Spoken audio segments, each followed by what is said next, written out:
राम राम राम सीता राम जय जय राम। राम राम राम सीता राम जय जय राम। जय श्री राम। श्रीमद् वाल्मीकि रामायण के अरण्य कांड में जब श्री राम और लक्ष्मण सीता माता को ढूंढते ढूंढते मायूस हो जाते हैं तो श्री राम बहुत विलाप करते हैं। तो लक्ष्मण जी उन्हें बहुत समझाते हैं तथा नीति का पाठ भी पढ़ाते हैं। तो आगे इस प्रकार से है।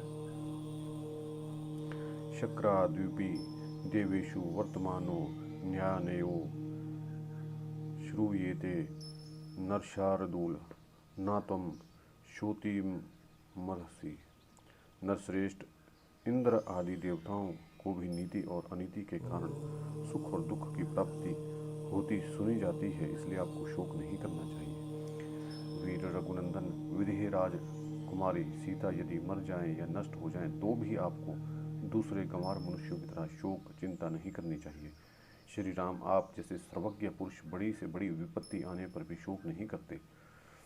वे निर्वेद रहित हो अपने विचार शक्ति को नष्ट नहीं होने देते। नरश्रेष्ठ आप बुद्धि के द्वारा तात्विक विचार कीजिए, क्या करना चाहिए क्या नहीं, क्या उचित है और क्या अनुचित है, इसका निश्चय कीजिए, क्योंकि बुद्धि युक्त महाज्ञानी पुरुष ही शुभ और अशुभ को अच्छी तरह जानते हैं। जिनके गुण दोष देखे या जाने नहीं गए हैं तथा जो अध्रुव हैं, फल देकर नष्ट हो जाने वाले हैं, ऐसे कर्मों का शुभ अशुभ फल उन्हें आचरण लाए बिना नहीं प्राप्त होता। वीर पहले आप ही अनेक बार इस तरह की बातें कहकर मुझे समझा चुके हैं। आपको कौन सिखा सकता है? साक्षात बृहस्पति भी आपको उपदेश देने की शक्ति नहीं रखते हैं। महाप्राज्ञ देवताओं के लिए भी आपकी बुद्धि का पता पाना कठिन है। इस समय शोक के कारण आपका ज्ञान सोया खोया सा जान पड़ता है, इसलिए मैं जगा रहा हूँ। ईश्वाकु कुल शिरोमणि हैं, आप देवोचित तथा मानवो चित्त पराक्रम को देखकर उसका अवसर के अनुरूप उपयोग करते हुए आप शत्रुओं का वध का प्रयत्न कीजिए। पुरुष प्रवर समस्त संसार का विनाश करने से आपको क्या लाभ होगा? उस पापी शत्रु का पता लगा कर उसी को उखाड़ फेंकने का प्रयत्न करना चाहिए। भगवान श्री राम जी सब वस्तुओं का सार ग्रहण करने वाले हैं। अवस्था में भी बड़े होने पर उन्होंने लक्ष्मण के कहे हुए अत्यंत सार गर्भित उत्तम वचनों को सुनकर उन्हें स्वीकार किया। तदनंतर महाबाहु श्री राम ने अपने बढ़े हुए रोष को रोका और विचित्र धनुष को उतार कर लक्ष्मण से कहा, वत्स, अब हम लोग क्या करें, कहाँ जाएं? लक्ष्मण, किस उपाय से हमें सीता का पता लगे, यहाँ इसका विचार करो। तब लक्ष्मण ने इस प्रकार संताप पीड़ित हुए श्री राम से कहा, भैया आपको इस जन स्थान में ही सीता की खोज करनी चाहिए। नाना प्रकार के वृक्ष लताओं से युक्त हो सघन वन अनेक राक्षसों से भरा हुआ है। इसमें पर्वत के ऊपर बहुत से दुर्गम स्थान, फटे हुए पत्थर और कंदराएं हैं। वहाँ भांति भांति की भयंकर गुफाएं हैं जो नाना प्रकार के मृग गणों से भरी रहती हैं। यहाँ के पर्वत पर किन्नरों के आवास स्थान और गंधर्वों के भवन हैं। मेरे साथ चलकर आप उन सभी स्थानों में एकाग्रचित होकर सीता की खोज करें। जैसे पर्वत वायु के वेग से कंपित नहीं होते, उसी प्रकार आप जैसे बुद्धिमान महात्मा नरश्रेष्ठ आपत्तियों से विचलित नहीं होते हैं। उनके ऐसा कहने पर लक्ष्मण सहित श्री राम जी रोषपूर्वक अपने धनुष शूर नामक भयंकर बाण चढ़ाए वहाँ सारे वन में विचरण करने लगे। थोड़ी दूर आगे जाने पर पर्वत शिखर के समान विशाल शरीर वाले पक्षीराज महाभाग जटायु दिखाई पड़े, जो खून से लथपथ होकर पृथ्वी पर पड़े थे। पूर्ण शिखर के समान प्रतीत होने पर भी उन गृहराज को देखकर श्री राम लक्ष्मण से बोले, लक्ष्मण, यह गृह के रूप में अवश्य ही कोई राक्षस जान पड़ता है जो इस वन में घूमता रहता है। निसंदेह इसने विदेह राजकुमारी सीता को खा लिया होगा। विशाल लोचना सीता को खाकर यहाँ सुखपूर्वक बैठा हुआ है। मैं प्रज्वलित अग्रभाग वाले सीधे जाने वाले और भयंकर वारों से इसका वध करूंगा। ऐसा कहकर क्रोध में भरे हुए श्री राम धनुष पर बाण चढ़ाए समुद्र पर्यंत पृथ्वी को कंपित करते हुए उसे देखने के लिए आगे बढ़े। उसी समय पक्षी जटायु अपने मुंह से फैन युक्त रक्त वमन करते हुए अत्यंत दीर्ण अवस्था में दशरथ नंदन श्री राम से बोले, आयुष्मान, इस महान वन में तुम जिस औषधि के का सामान ढूंढ रहा हो उस सीता को तथा मेरे इन प्राणों को रावण ने हर लिया है। रघुनंदन, तुम्हारे और लक्ष्मण के ना रहने पर महाबली रावण आया और सीता देवी को हर कर ले जाने लगा। उस समय मेरी दृष्टि सीता पर पड़ी।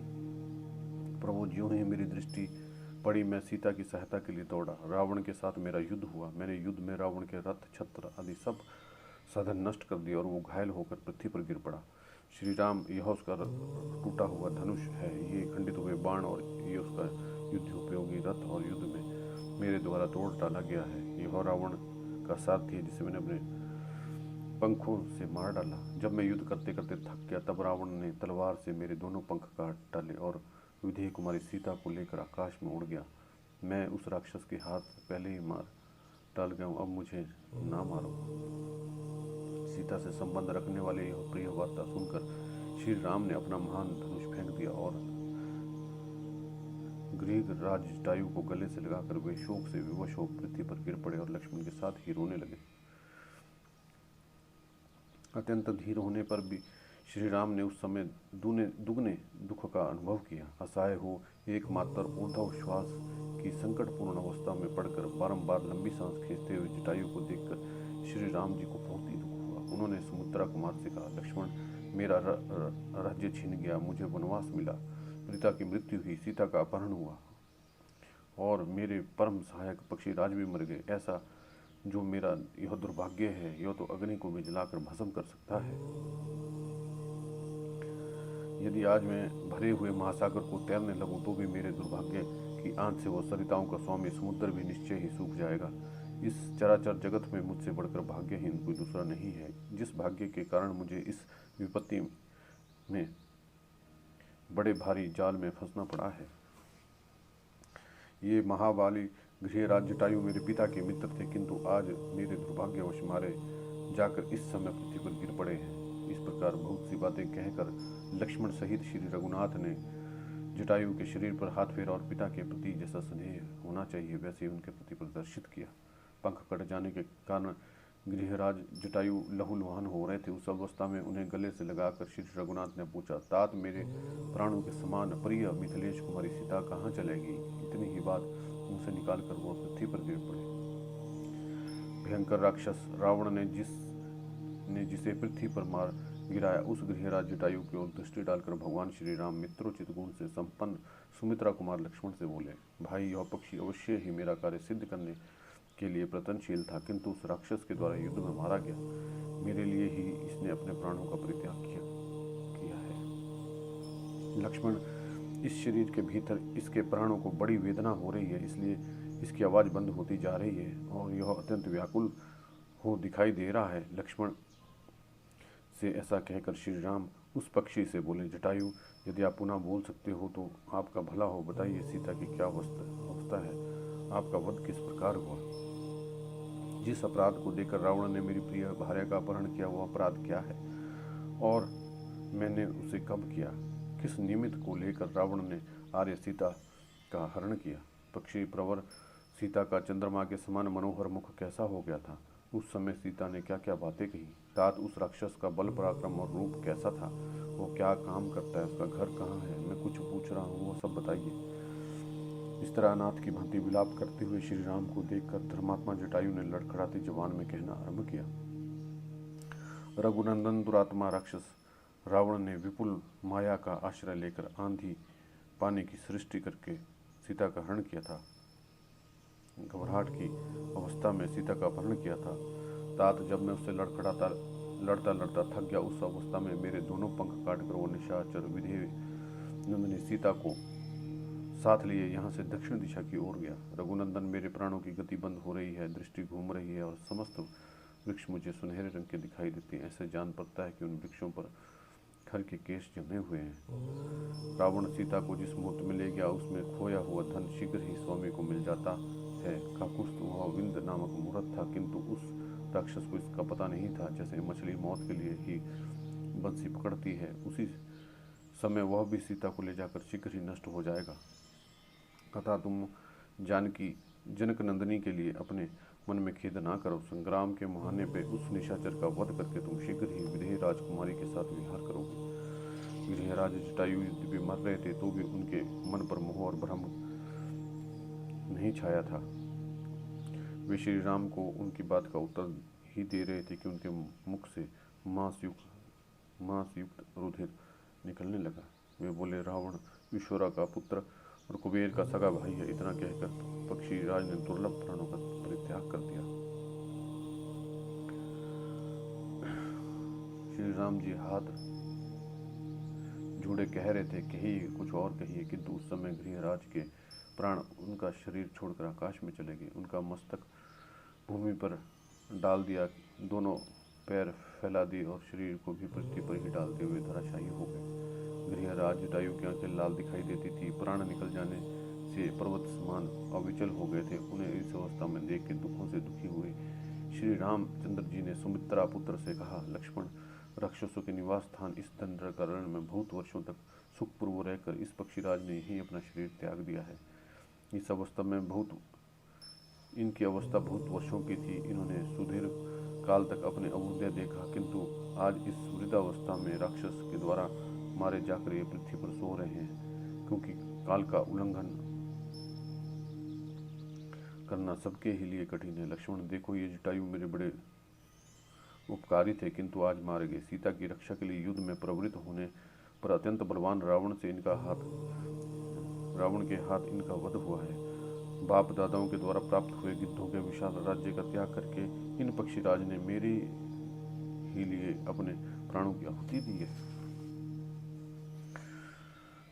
शूर, शरणागत, रक्षक, धर्मपरायण, श्रेष्ठ पुरुष सभी जगह देखे जाते हैं। पशु पक्षियों की योनि में भी उनका अभाव नहीं है। सौम्य, शत्रुओं का संताप देने वाले लक्ष्मण, इस समय मुझे सीता का हरण का उतना दुख नहीं है जितना कि मेरे लिए प्राण त्याग करने वाले जटायु की मृत्यु से हो रहा है। महायशस्वी श्रीमान राजा दशरथ जैसे मेरे माननीय और पूज्य थे, वैसे ही ये पक्षीराज जटायु भी हैं। सुमित्रा नंदन, तुम सूखे काष्ठ ले आओ, मैं मथ कर आग निकालूंगा और मेरे लिए मृत्यु को प्राप्त हुए इन गृहराज का दाह संस्कार करूंगा। सुमित्रा कुमार, उस भयंकर राक्षस के द्वारा मारे गए इन पक्षीराज को मैं चिता पर चढ़ाऊंगा, इनका दाह संस्कार करूंगा। महान बलशाली गृहराज, यज्ञ करने वाले, अग्निहोत्र, युद्ध में पीठ न दिखाने वाले और भूमि दान करने वाले पुरुषों को जिस गति की जिन उत्तम लोकों की प्राप्ति होती है, मेरी आज्ञा से उन्हीं उत्तम लोकों में तुम जाओगे। मेरे द्वारा दाह संस्कार किए जाने पे तुम्हारी सदगति हो। ऐसा कहकर धर्मात्मा श्री राम ने दुखित हो पक्षीराज के शरीर को चिता पर रखा और उसमें आग लगाकर बंधु की भांति उनका दाह संस्कार किया।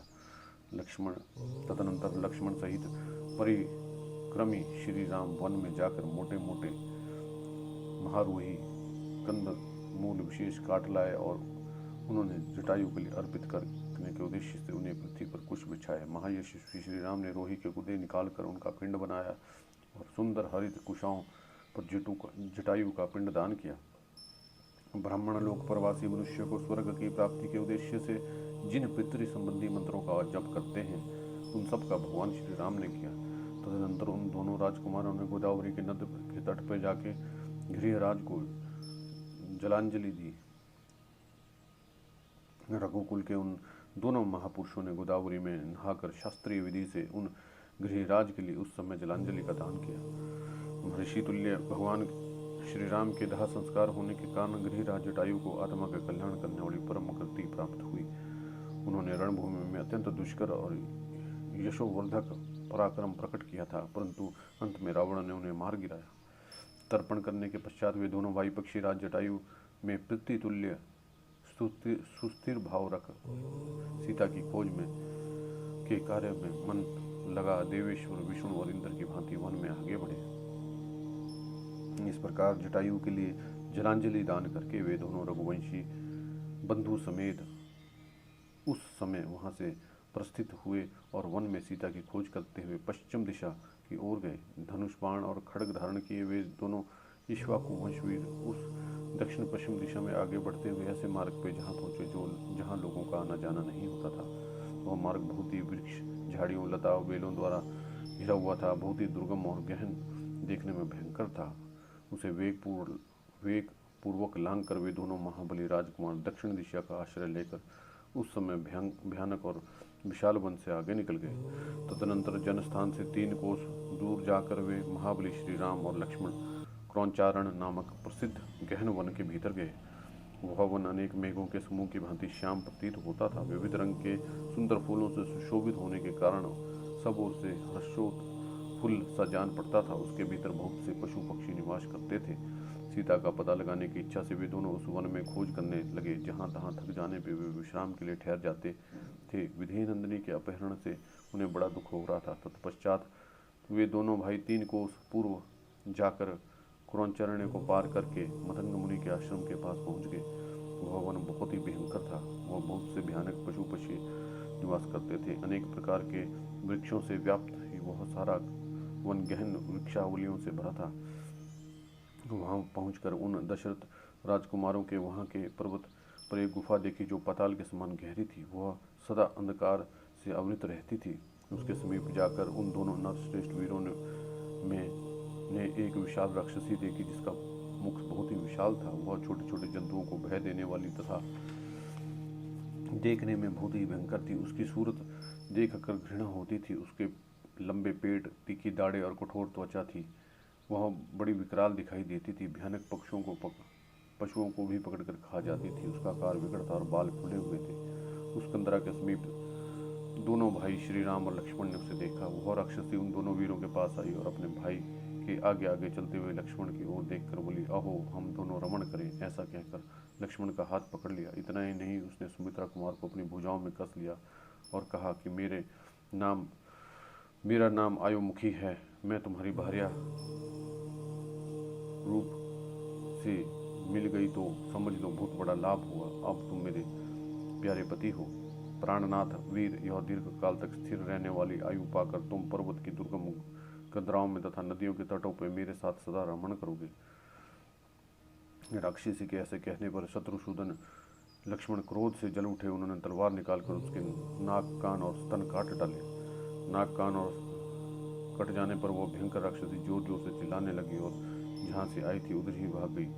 उसके चले जाने पर दोनों भाई शक्तिशाली श्री राम और लक्ष्मण बड़े वेग से एक गहन वन में जा पहुँचे। उस समय महातेजस्वी, धैर्यवान, सुशील एवं पवित्र आचार वाले लक्ष्मण ने हाथ जोड़कर अपने तेजस्वी भ्राता श्री राम से कहा, आर्य मेरी बाई बाह जोर जोर से फड़क रही है और मन उद्विग्न सा हो रहा है। मुझे बार बार बुरे अपशकुन दिखाई देते हैं, इसलिए आप भय का सामना करने के लिए तैयार हो जाइए। मेरी बात मानिए। ये जो बुरे शगुन है वो केवल मुझे तत्काल प्राप्त होने वाले भय की सूचना देते हैं। यह जो वजुल नामक अत्यंत दारुण पक्षी है, यह युद्ध में हम दोनों को विजय सूचित करता हुआ जोर जोर से बोल रहा है। इस प्रकार बलपूर्वक उस सारे वन में दोनों भाई जब सीता की खोज कर रहे थे, उसी समय वहाँ बड़े जोर से शब्द हुआ और वन का विध्वंस करता हुआ सा प्रतीत हुआ। वन में जोर जोर से आंधी चलने लगी। वह सारा वन उसकी लपेट में आ गया। वन में उस शब्द की जो प्रतिध्वनि उठी, उससे सारा वन प्रांत गूंज उठा। भाई के साथ तलवार हाथ में लिए भगवान श्री राम उस शब्द का पता लगाना ही चाहते थे कि एक चौड़ी छाती वाला विशाल काय राक्षस पर उनकी दृष्टि पड़ी। उन दोनों भाइयों ने उस राक्षस को अपने सामने खड़ा पाया। वो देखने में बहुत बड़ा था, किंतु उसका न मस्तक था न गला, धड़ मात्र ही उसका स्वरूप था और पेट में ही मुंह बना हुआ था। उसके सारे शरीर में पैने और तीखे रोए थे। वह पर्वत के समान ऊंचा था। उसकी आकृति बड़ी भयंकर थी। वह नील मेघ के समान काला था और मेघ के समान ही गंभीर स्वर में गर्जना करता था। उसकी छाती में ही ललाट था और ललाट में ही एक ही लंबी चौड़ी और ज्वाला के समान दहकती हुई भयंकर आँख थी। उसे अच्छी तरह देख सकती थी। उसकी पलक बहुत बड़ी थी। वह आँख भूरे रंग की थी। उस राक्षस की दाढ़ें बहुत बड़ी थी और अपनी लपलपाती हुई जीभ से अपने विशाल मुख को बारंबार चाट रहा था।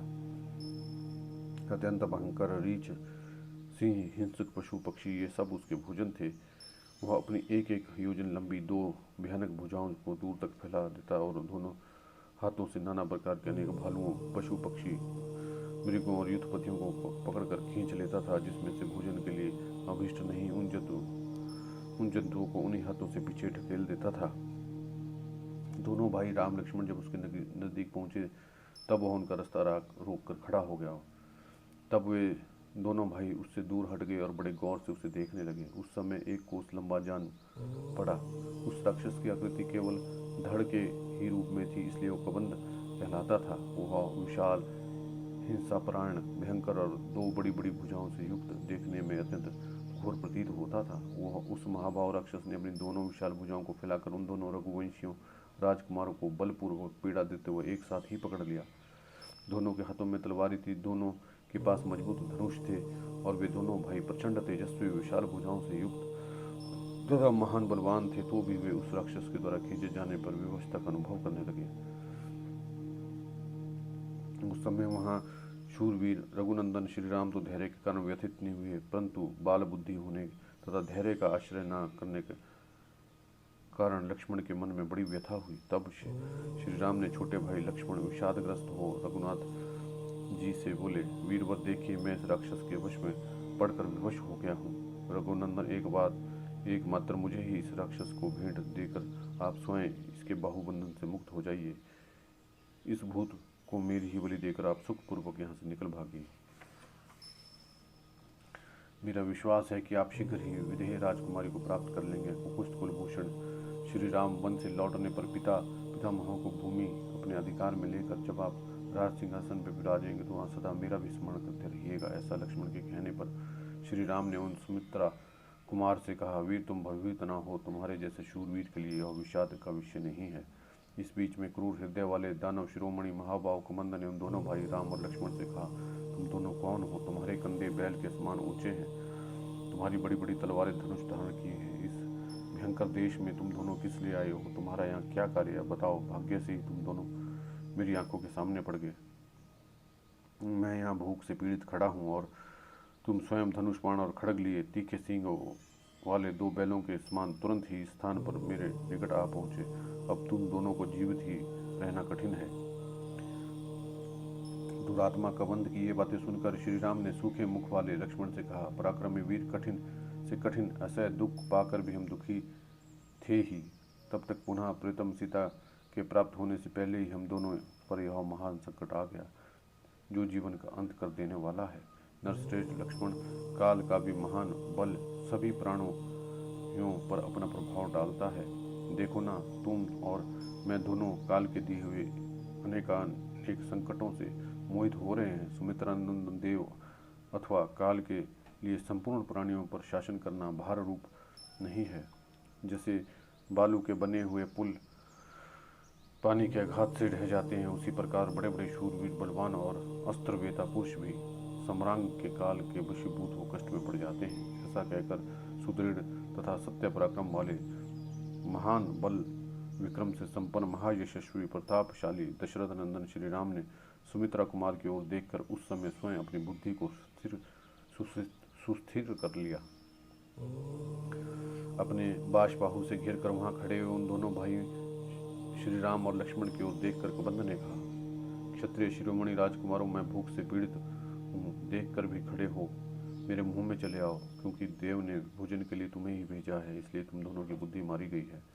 यह सुनकर पीड़ित हुए लक्ष्मण ने उस समय पराक्रम का निश्चय करके यह समुचित एवं हितकर बात कही, भैया, इस नीच राक्षस मुझको और आपको तुरंत मुंह में ले ले, इससे पहले हम लोग अपनी तलवारों से इसकी बड़ी बड़ी बाहें शीघ्र ही काट डालें। यह महाकाय राक्षस बड़ा भीषण है, इसकी भुजाओं में ही सारा बल और पराक्रम निहित है। यह समस्त संसार को सर्वथा पराजित सा करके अब हम लोगों को यहाँ मार डालना चाहता है। राजन रघुनंदन, यज्ञ में लाए गए पशुओं के समान निश्चेष्ट प्राणियों का वध राजा के लिए निंदित बताया गया है, इसलिए हमें इसके प्राण नहीं लेने चाहिए, केवल भुजाओं का ही उच्छेद कर देना चाहिए। उन दोनों की बात सुनकर उस राक्षस को बड़ा क्रोध हुआ, अपना भयंकर मुख फैलाकर उन्हें खा जाने के लिए उद्यत हो गया। इतने में ही देश काल का ज्ञान रखने वाले दोनों रघुवंशी राजकुमारों ने अत्यंत हर्ष में भरकर तलवारों से ही उसकी दोनों भुजाएं कंधे तक काट गिराई। भगवान श्री राम उसके दाहिने भाग में खड़े थे, उन्होंने तलवार से दाईं बाह बिना किसी रुकावट के वेगपूर्वक काट डाली तथा वाम भाग में खड़े वीर लक्ष्मण ने उसकी बाएं भुजा को तलवार से उखाड़ दिया। भुजाएं कट जाने पे वो महाबाहु राक्षस मेघ की समान गर्जना करके पृथ्वी, आकाश और दशाओं को गूंजता हुआ धरती पर गिर पड़ा। अपनी भुजाओं को कटी देकर खून से लथपथ हुई दानव ने दीन वाणी में पूछा, वीरो तुम कौन हो? कबंध के इस प्रकार पूछने पर शुभ लक्षणों वाले महाबली लक्ष्मण ने उसे श्री राम जी का परिचय देना आरंभ किया। इक्ष्वाकु वंशी महाराज दशरथ के पुत्र और लोगों में श्री राम नाम से विख्यात हैं। मैं इन्हीं का छोटा भाई समझो, मेरा नाम लक्ष्मण है। माता कैकेयी के द्वारा जब इनका राज्याभिषेक रोक दिया गया, तब ये पिता की आज्ञा से वन में चले आए और मेरे तथा अपनी पत्नी के साथ इस विशाल वन में विचरण करने लगे। इस निर्जन वन में रहते हुए इन देवतुल्य प्रभावशाली श्री रघुनाथ की पत्नी को किसी राक्षस ने हर लिया। उन्हीं का पता लगाने की इच्छा से हम लोग यहाँ आए हैं। तुम कौन हो और कबंध के समान रूप धारण करके क्यों इस वन में पड़े हो? छाती के नीचे चमकता हुआ मुंह और टूटी हुई जंघा के लिए तुम किस कारण इधर उधर लुढ़कते फिरते हो? लक्ष्मण के ऐसा कहने पर कबंध को इंद्र की कही बात स्मरण आई, अतः उसने बड़ी प्रसन्नता के साथ लक्ष्मण को उनकी बात का उत्तर दिया। पुरुष सिंह वीरों, आप दोनों का स्वागत है। बड़े भाग्य से मुझे आप लोगों का दर्शन मिला है। ये मेरी दोनों भुजाएं मेरे लिए बड़ी भारी बंधन थी। सौभाग्य की बात है कि आप लोगों ने इन्हें काट डाला। नरश्रेष्ठ श्री राम, मुझे जो कुरूप रूप प्राप्त हुआ, ये मेरी ही उदंडता का फल है। अब सब कैसे हुआ वह प्रसंग मैं आपको ठीक ठीक बताता हूँ, आप मुझसे सुने। जय श्री राम।